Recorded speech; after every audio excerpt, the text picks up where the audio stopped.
Olá, sejam bem-vindos ao programa É Tempo de Amazônia, uma jornada rumo ao desenvolvimento sustentável e à conservação de um dos maiores patrimônios nacionais, o bioma amazônico. Hoje a bordo vou conversar com o Milton Stigall, que é CEO do grupo BBF, Brasil Biofuels. Milton, seja muito bem-vindo aqui ao É Tempo de Amazônia, é um prazer recebê-lo aqui. Você traz uma experiência muito significativa de uma empresa que já tem 15 anos de atuação na Amazônia, justamente numa questão chave, estratégica, que é a produção de biocombustíveis, uma questão fundamental, porque a Amazônia é um continente inteiro, precisa de movimentação, logística, precisa de energia, inclusive, para que as 30 milhões de pessoas que moram lá na Amazônia possam ter uma qualidade de vida melhor. Como é que surgiu a BBF e qual foi o projeto que vocês começaram a desenvolver há 15 anos atrás? Seja bem-vindo. Muito obrigado. Em primeiro lugar, eu agradeço aqui a oportunidade de estar aqui falando um pouco sobre a Amazônia, que é uma paixão para mim, e sobre o meu trabalho, que é a extensão dessa paixão.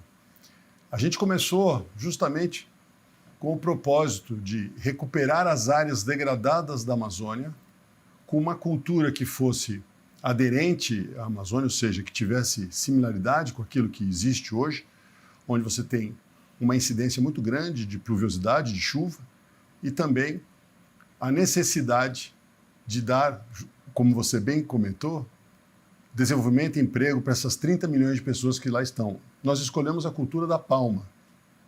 E por quê? Porque a palma não pode ser mecanizada.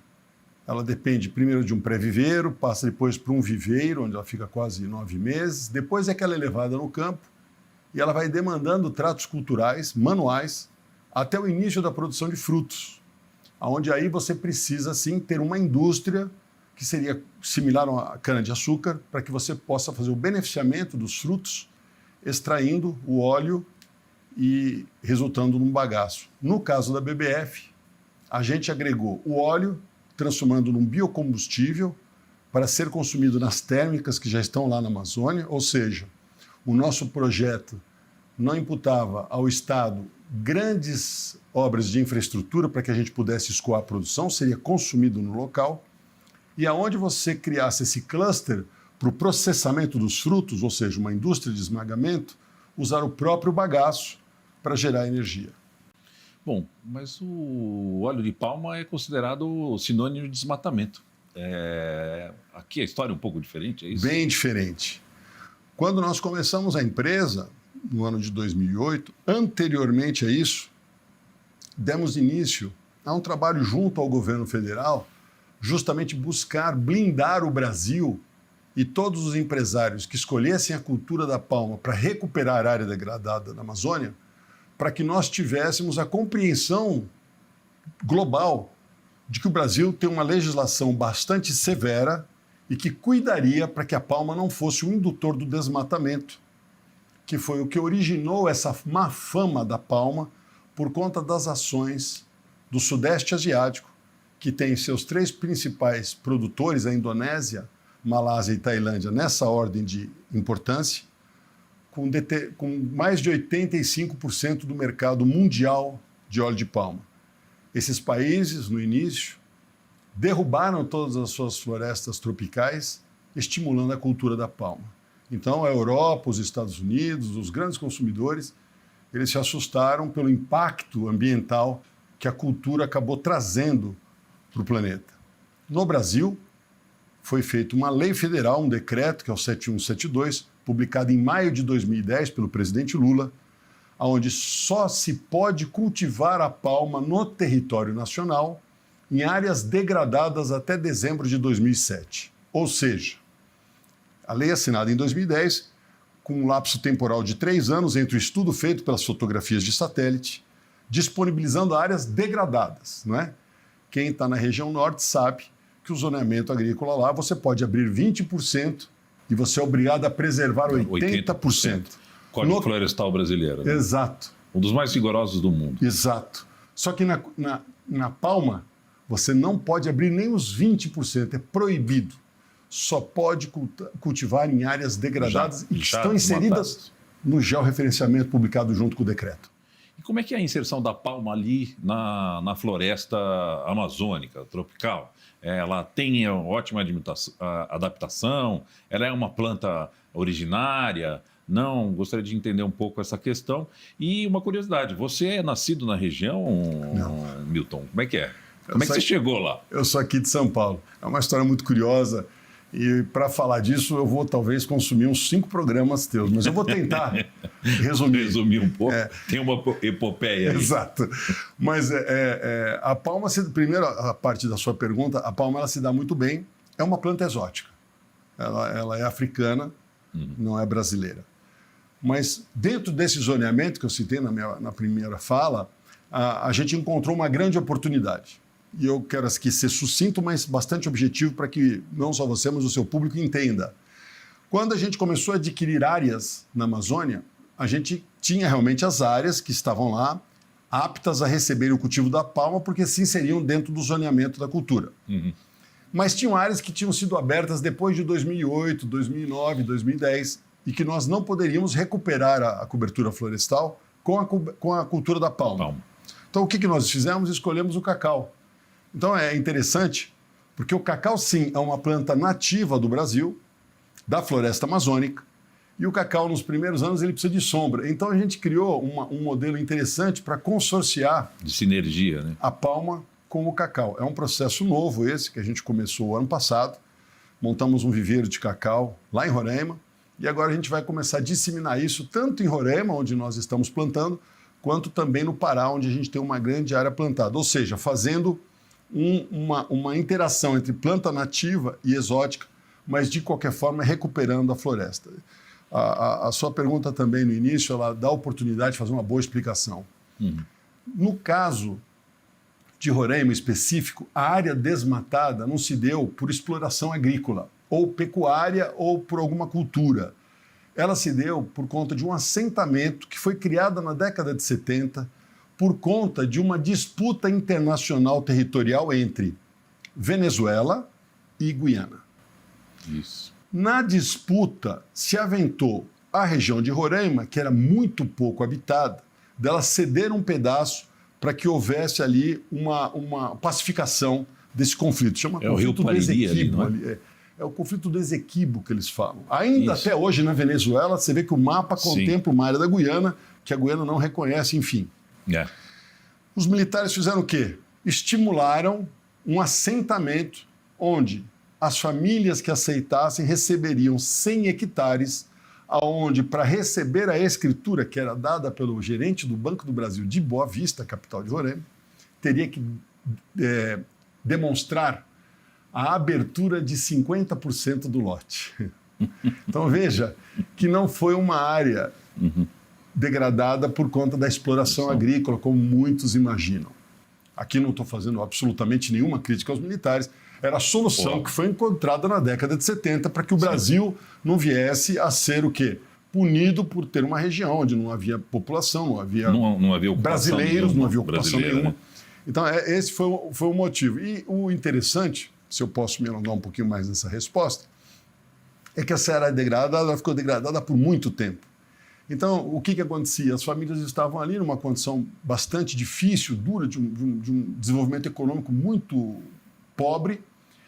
E quando ele precisava de madeira para cozinhar, para sua sobrevivência, ele tinha que todo dia andar um pouquinho mais longe para obter essa madeira para sua sobrevivência. Então, na verdade, não é um desmatamento em prol de uma atividade agrícola.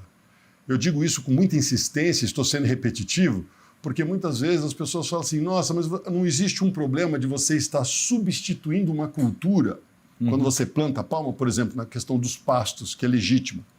Mas esse pecuarista não vai abrir uma outra área na Amazônia, em outro lugar? E essa resposta é não. Porque, na verdade, as pessoas que estão ali, elas querem o quê? Renda. Elas querem o quê? O emprego, que foi a sua primeira observação na fala. Então, veja como a gente é conciliador, porque se você for observar o PIB de Roraima, há 15 anos atrás, qual era a produção agrícola do Estado? Era praticamente zero. Então, assim, uma coisa muito bacana essa interação, porque hoje, grande parte dos funcionários eram possuidores desses lotes e que hoje vivem, trabalham na companhia e têm uma qualidade de vida muito superior à de quando nós chegamos. E como é que o paulista foi parar lá em Roraima? Quis escapar da sua pergunta, mas não deu, né? Mas eu tive um convite de um amigo que foi convidado para ir num almoço no Hotel Cadoro aqui em São Paulo, isso nos anos de 2002, para ter uma reunião, ou seja, era um almoço oferecido pelo governador do estado de Roraima, acho que na época era o Neudo Campos. E ele falou, você não quer ir comigo para conhecer Roraima? Eu falei, puxa, mas eu nem sei onde é que fica Roraima no mapa. E nós fomos nesse almoço, e o governador falou com tanta paixão, com tanta assim, ênfase, né, que é um estado riquíssimo e que a gente deveria conhecer. Eu aceitei o convite e fui. Fui, assim, por curiosidade, pensando em fazer alguma coisa, muito mais na área de comércio, de uma exploração turística, muito mais em cima de alguma coisa para explorar as belezas naturais e fazer um roteiro ali para que as pessoas pudessem conhecer como turismo. E acabei enveredando por essa maravilha. Não se arrependeu de ter ido lá, né? E como é que foi a expansão da BBF? Começou nesse assentamento ali em Roraima, resolvendo esses primeiros desafios, e depois como é que foi se expandindo nessa região, que também é uma região muito desafiadora. Quem não conhece não tem a dimensão da vastidão, dos desafios que é empreender na Amazônia e especialmente construir infraestrutura na Amazônia. Exato. Eu acho que a principal é a logística. Tudo que você for produzir, você vai ter uma barreira enorme para deslocar a produção para os centros consumidores quando você está cercado pela imensa floresta amazônica. A gente tem que ver que a Europa Ocidental cabe dentro da Amazônia. Então são realmente distâncias enormes. Só que nós não temos a mesma infraestrutura que tem a Europa Ocidental, né? Então o que nós temos sim como uma riqueza na questão logística são as calhas fluviais, que são as verdadeiras rodovias dos bandeirantes, imigrantes assim da Amazônia, que são fantásticas. Mas o propósito inicial que eu encontrei em estabelecendo e por que a empresa cresceu tão rápido foi porque justamente eu observei a necessidade e a dificuldade que era para as companhias que faziam a geração de energia receber o óleo diesel, porque mais de 200 termoelétricas compõem o sistema isolado brasileiro e grande parte delas é com óleo diesel. Eu falei, gente, eu tenho aqui uma grande oportunidade, porque eu posso recuperar a área degradada, posso extrair o fruto, produzindo óleo, transformar ele em biocombustível aqui e não precisar dessa infraestrutura para escoar o produto. Ou seja, eu consumo 100% desse biocombustível no local. Só que todo o custo logístico para que o diesel alcançasse as regiões remotas, isso virou margem da companhia, porque, na verdade, eu já estava lá.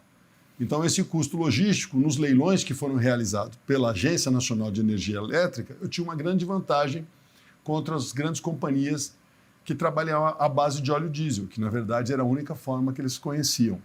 Teve um pioneirismo, sim, porque quando você começa com alguma coisa que ainda não é consolidado, que não é de conhecimento, você tem, assim, como que se comporta um motor, né, um gerador de energia 100% a biodiesel. Na época que nós começamos, a gente não tinha uma referência clara. Mas foi importante que a gente começou com pequenas unidades, viemos criando um corpo técnico junto, criando uma musculatura de como operar essas usinas, até chegar onde nós estamos. As margens sempre foram muito boas e permitiu que a gente fizesse uma expansão bem grande do nosso cultivar. Quantas usinas hoje vocês operam e qual é o tamanho desse cultivar? Hoje nós temos de usinas operando, são 25 e mais 13 em construção. No total são 38 que nós vencemos em leilões realizados em pela 5 ANEEL. estados ali da região norte. Em 5 estados da região norte, exato. A área plantada nós temos mais ou menos 70 mil hectares, com uma previsão de a cada ano estarmos ampliando aí de 10 a 20 mil hectares a mais de palma. Isso tudo sempre em áreas degradadas? Sempre respeitando o decreto zoneamento da palma no Brasil. Agora, uma outra questão, se você me permite, é que nessa conciliação a gente inovou. Porque onde você vê uma térmica biomassa, nós temos ali a unidade de esmagamento gerando essa biomassa, diferentemente da cana-de-açúcar, que tem safra aí de 6 ou 7 meses, depois fica parada, a palma ela produz o ano inteiro. Então você sempre tem essa biomassa Tem um todo abastecimento ano. contínuo. Abastecimento contínuo. E quando nós precisamos fazer manutenção, ou na caldeira ou na turbina, o que a gente faz? Ao lado, nessas plantas de Roraima, que são as plantas mais novas, uma que já está operando e outra que vai operar agora até o meio do ano, você tem a biomassa e um motor com óleo vegetal ao lado. Quando você precisa fazer manutenção nessa planta de biomassa, é o óleo vegetal que a substitui, ou seja, eu garanto uma energia 24/7. Então, assim, quem trabalha... Que é um desafio da eólica, da solar também, que é uma energia intermitente. Exato. Essa é a grande resposta que a gente acabou... E olha que virtude desse projeto. Está tudo no local. Se tiver, por exemplo, uma greve dos caminhoneiros, espero que não tenha, mas que nós já atravessamos, as usinas que dependem de receber o produto via rodovia, caminhão, mesmo que seja um trajeto curto, elas entram em pane. Por quê? Porque fecham as estradas, as distribuidoras não podem carregar os caminhões, elas dão pane seca. No nosso caso não, porque tudo está no mesmo local. Tanto o fruto é esmagado e o bagaço está dentro do site, como o óleo que é produzido é esmagado está dentro do site. Não há movimentação de carga. Tem uma característica importante aí, que é essa de poder ser complementar, por exemplo, a eólica e a solar. Quando não tem geração, a usina movida a biodiesel, por exemplo, biomassa, pode entrar e garantir a energia. Isso é significativo nesse setor que vocês estão atuando ou não? Hoje, a eólica solar, elas estão dentro do Sistema Interligado Nacional e você tem aí as grandes hidrelétricas que fazem a base dessa geração, mas como você bem falou, também é intermitente a hidráulica. No nosso caso, o que é positivo é que hoje nós estamos numa região, que é a Amazônia, que fica muito nublado, chove demais, né? O nome em inglês é rainforest, então isso mostra a dificuldade que é para você mesclar essas tecnologias, eu estou dizendo tanto de solar quanto eólica. Lembre que as árvores na Amazônia têm 50 a 60 metros de altura. Então, para você abrir, para botar uma torre eólica, você vai ter um problema ambiental terrível. Agora, se eu estou na maior concentração de biomassa do planeta, faz sentido eu falar em outra energia que não seja biomassa? Sem dúvida, sem dúvida. Não é? Veja, e o custo da biomassa, ele é residual para nós. É o bagaço da palma.